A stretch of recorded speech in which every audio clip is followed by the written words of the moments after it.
Hi friends, good afternoon అండి.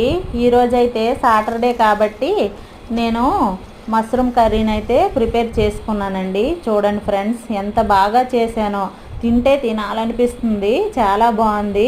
Next ఈ నెలంతా శ్రావణ మాసం కాబట్టి ఎన్వి అయితే మా ఇంట్లో వండుకోమండి.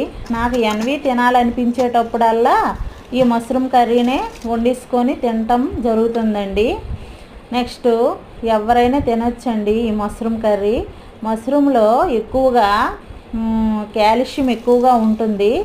మన స్కిన్కి, మన హెయిర్కి, తర్వాత మన ఆరోగ్యానికి చాలా మంచిదండి. చిన్నపిల్లలు, పెద్దవాళ్ళు ఎవరైనా తినొచ్చండి ఇది.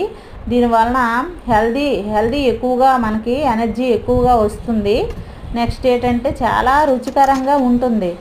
ట్రై చేయండి ఫ్రెండ్స్. ఓకే ఫ్రెండ్స్, మీకు ఈ వీడియో కానీ నచ్చితే like, share, subscribe friends. Bye guys.